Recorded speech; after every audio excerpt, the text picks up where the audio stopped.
INEC's continuous voter registration is still on. Use the opportunity to register to vote. On the news this evening, Governor Fubara promises urgent renovation of Secretariat complex after fire incident. Analysts profile solutions to prevent future fires in government buildings. Stakeholders fault INEC over delay in Rivers constituency by-election. Professor Mahmoud Yakub as INEC chairman. On the foreign scene, tributes as Israel marks 2 years of Hamas attacks. I'm Sam Chinedu, and the news continues after the break.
Welcome back.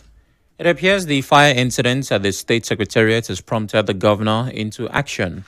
Rivers State Governor Siminalayi Fubara, who visited the affected podium block on Tuesday morning to assess the level of damage, said the incident has made it necessary to renovate the Secretariat complex. He said his government will do all it can to immediately begin the renovation. God all the glory. No life was lost on just a section. The secretariat has a crutch. So I think it's that section that was affected by the fire. We've been talking about the renovation, the publishing of our very foremost secretariat. And I believe with this particular incident, there won't be any reason not to continue it anymore. Whatever is required by this government to commence that process, we will immediately swing into action. Said his administration's investment in the fire service helped to reduce the level of damage at the Secretariat. I want to thank the civil servants for their support, more especially. You see, when governments make investments, people don't understand what they are doing. Before the emergency rule, we took our time to invest in fire service. I wonder what would have happened if we didn't have a formidable and functional fire service. So we'll continue to do those things that we know will continue to lift Rivers people and make Rivers people happy. Meanwhile, eyewitnesses and civil rights groups have called for improved safety measures and accountability following the incident. First to speak is an eyewitness, Mr. Daafe Dokubo, who said the degree of damage occasioned by the inferno would have been minimal if there was functional running water taps and strategic placement of fire extinguishers at the Secretariat complex. He spoke to correspondent Nnamdi Wala. Before this time, we are supposed to have fire extinguishers and hose in the building. Situations like this, those equipment would have been helpful. But in these circumstances, you can imagine a building like this, not even running water. We buy water. Even when the state fire service were on ground, you find out that there was no even single water for them to put off the fire. If not for the federal and BUA company fire services that came to help to salvage this situation, if not, we would have had more disaster than this. The place is old. Even you see the wire are all protruding, showing surface here and there. Total rehabilitation for the building. The spokesperson of the civil liberty organizations in River State, Emmanuel Obey, wants the government to ensure that anyone found culpable in the Secretariat fire incident faces the law. He spoke with correspondent Suibi Oruwari.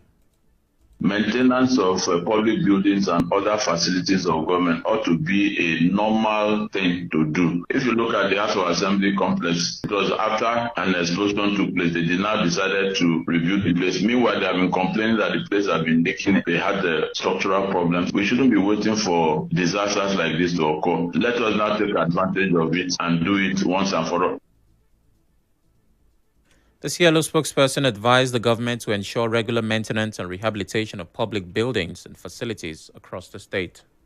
All the documents of the people of Rivers State are in that building. If anything happens to those things and the people, you can imagine the situation we find ourselves. So that from anywhere in the world, or you can transact government business. This has happened now. Let us see what the extent of damage. A state like Rivers State, which is to be an A state in Nigeria, has not gone extent of ensuring that documents, transactions are digitized. He also appealed to the government to establish a fire service station within the Secretariat complex to guarantee swift response to future emergencies. Earlier, the River State Head of Service, Dr. Ingi Brown, listed the offices that were affected. The areas damaged are the offices belonging to the River State Rural Water and Supply Agency, the River State Crèche, where you can see mothers have their babies, as at the time they had closed for the day. Part of the clinic, the smoke affected our civil servants clinic. For now, we cannot use the clinic.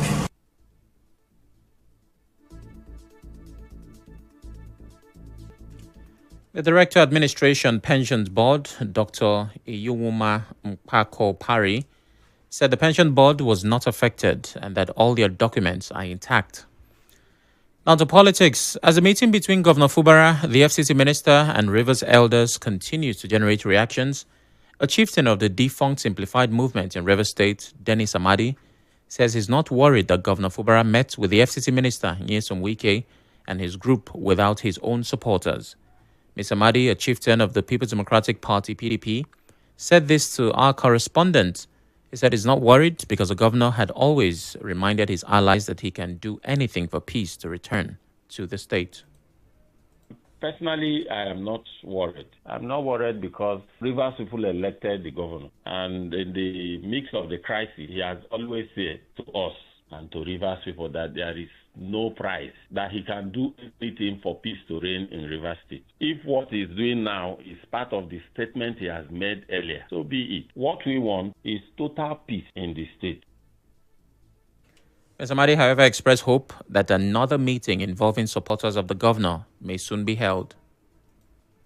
They are miscalculating the mind of the governor. Just like I've said, he's meeting with people who feel they have been sidelined, who feel they are aggrieved, who feel he has offended them. In his own camp, I don't think any of them will say he has offended. He has gone back to his family. And the offsprings of the families will also come together. Maybe after this top meeting, another meeting will also be called where everybody, remember, we are looking at the support for federal government.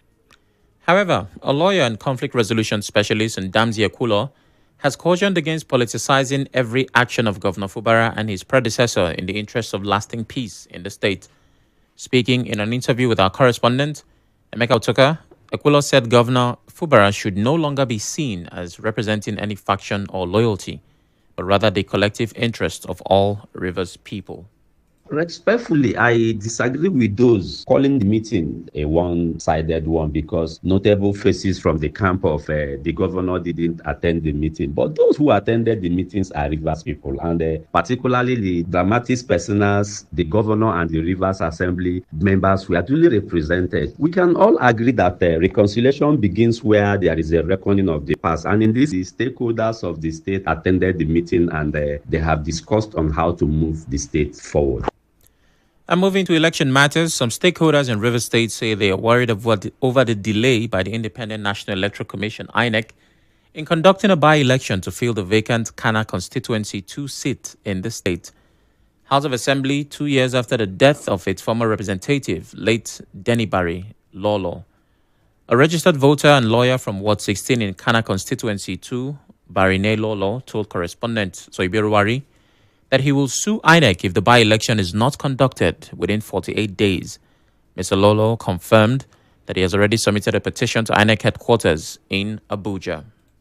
Consensus project has been awarded to House of Assembly members. Kana Consensus 2, we do not have any. So it is on that note that I petition INEC conduct by-election within 45 days. And where they fail to do so, the court is there. We can go and challenge inability or avoidance of conducting by-election in Kana Consensus 2. Provision of the Constitution is very clear that within 30 days after a seat has been declared vacant, INEC must. It is a mandatory provision. He explained that INEC's earlier excuse for not conducting the by-election, citing a state of emergency in the state, had denied the constituency a voice in legislative matters. Sometime in June, when he was announcing the conduct of by-elections in Nigeria, he stated that of Kana Constituency 2 will not be done because of the existing state of emergency. Even though we do not agree with him in respect of that, because within that time, local government election was conducted. But we are saying that the emergency has been lifted. Democratic institutions and officials have resumed work. So what is holding INEC from filling that vacancy? Another constituent, Steve Degbara, said now that the state of emergency has been lifted, INEC should immediately announce plans to hold the by-election. The effect of representation is not being felt by our people because our representative in that constituency 1 in the River State House of Assembly is not being felt. Now that we are back to democratic rule, one will expect that INEC will roll out the drums and begin to put in machineries in place to ensure that that constituency is properly represented in the River State House of Assembly. Mr. Degbari also lamented that the absence of a representative has left many developmental challenges in the constituency unattended. We need somebody that will speak on our behalf for Kana Constituency 2, charting the dividends of democracy to our people. We have a lot of issues ranging from herdsmen attack in that particular area, the issue of flooding, that is also flash flooding, that is also a cause of worry. Someone from that constituency, we need to speak about it and then represent us in that regard. For now, we don't have a representation, and it's actually a challenge to our people in many areas. As you may know, it has been 2 years since the death of the lawmaker representing Kana Constituency 2 in the River State House of Assembly, Denny Barry Lolo. Still to come, we tell you about the change of leadership in INEC. Stay tuned.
Welcome back. Reports just in. Governor Fubara today inspected the ongoing Buguma, Tema, Degema, Abonima Road project. We'll bring you details in our subsequent bulletins. The Chief Executive Officer of Olunta Motors, Kingsley Olunta, says his venture into the transportation business is driven by a commitment to make travel affordable and accessible to people, including people living in rural communities. Speaking in Port Harcourt, the Rivers-born entrepreneur explained that Olunta Motors was established to provide safe, comfortable, and reliable transport services that meet the needs of passengers within and outside the state. He said Olunta Motors offers a high standard of travel experience with vehicles equipped with working air conditioning systems to ensure comfort throughout every journey. The company says it ensures passenger safety, guarantees secure trips to all destinations. To enhance road safety, he said the company operates a fleet of automated vehicles fitted with electronic monitoring systems that regulate the speed of drivers, that helps in maintaining discipline, ensuring smooth operations, and preventing any form of sabotage or risk to passengers. Olunta Motors operates affordable transport services that covers all 36 states of the Federation, including major cities such as Owerri, Aba, Enugu, Lagos, Ebonyi, Akwa Ibom, Cross River, Warri, Benin, Bayelsa, and Abuja. The company has also acquired new fleets, including Hilux vans, SUVs, Hummer buses, and general-purpose cars. In addition to interstate transports, Olunta Motors also offers car hire, leasing, and logistics services to cater to both personal and corporate needs. You can visit at Chihes Plaza, opposite Road 20, SARS Road, Port Harcourt, or call 080-379-65935. Some residents of River State have expressed mixed reactions to the lawsuit filed against former President Goodluck Jonathan by John Jideobi, seeking to bar him from contesting in 2027 presidential elections.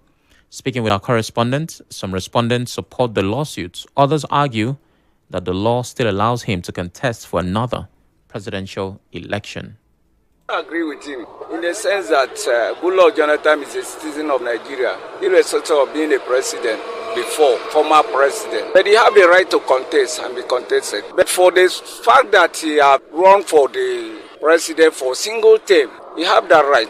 I don't see any need. I don't see. He have right to contest. Because the last time that he was our president, he did well. If he's willing to come back, I'm sure that we will vote for him because we are suffering. That's it. We like him to come back again. The first ten wins first now. He's for Inhoga. Nobody vote for him. So the second ten is want to go now. According to the constitution, says that nobody should swear in twice in office. And the lawyer or whoever that drives him to court, I eventually won or wins a case, filing that he should not be contested in 2027 election. But if eventually, Nigerian politics, he might even read and I might change the constitution.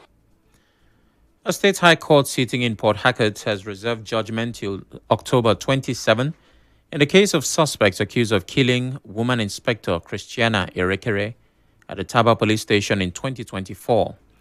When the matter came up on Tuesday, the trial judge, Justice Augusta Kingsley Chukwu, queried whether the police had complied with an earlier court order to release items seized from the suspects.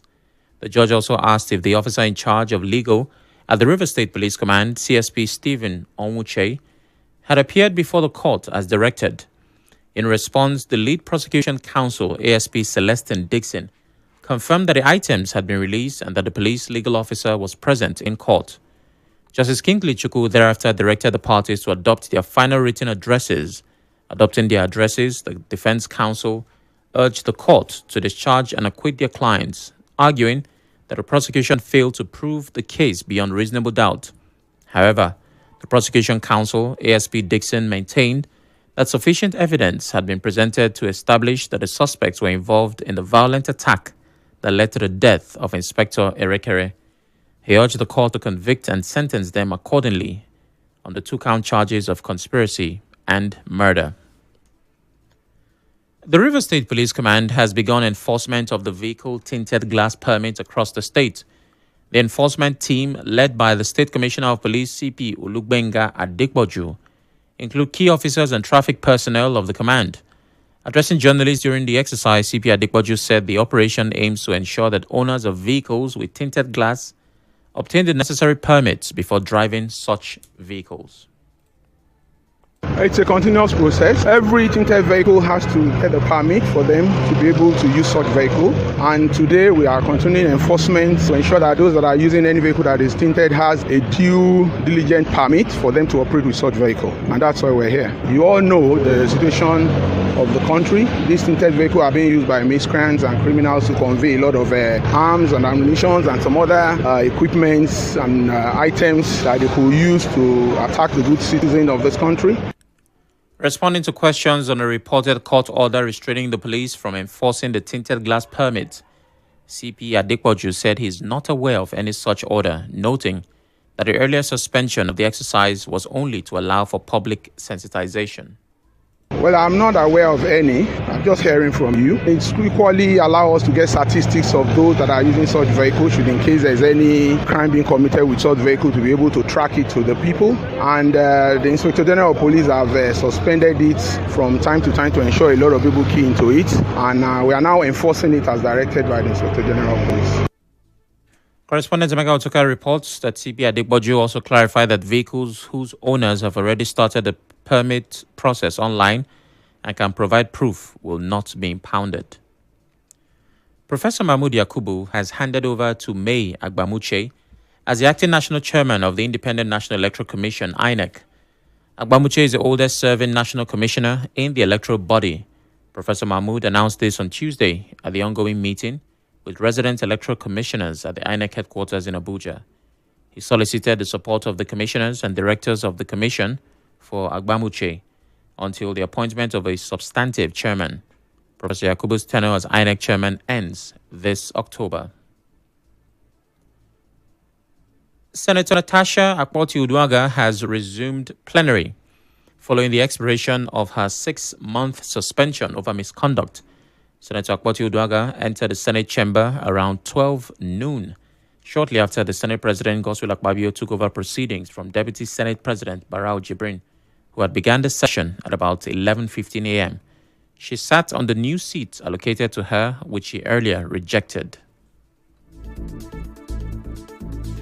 On the international scene, Israelis are marking 2 years since Hamas' attack on 7 October 2023, in which about 1,200 people were killed and 251 others were taken hostage.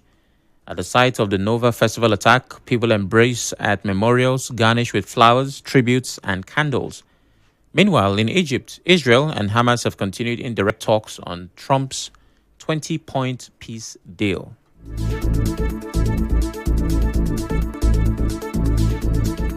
And that's the news for this hour. But just before we go, another look at the headlines. We told you that the Rivers State Governor, Siminalayi Fubara, has promised to urgently renovate the State Secretariat complex following the fire incident. Analysts have profiled solutions and ways to prevent future fires in government buildings. Stakeholders have faulted INEC over delay in Rivers constituency by-election. Professor Mahmood Yakubu has handed over to Ray Agbamuche as acting national chairman of INEC. On the foreign scene, tributes continue to pour in as Israel marks 2 years of Hamas attacks. The news was edited by Onyekachi Nwosu. To reach the news team, send an SMS or WhatsApp to 0808 721 7215. I'm Sam Chinedu. Thanks for listening.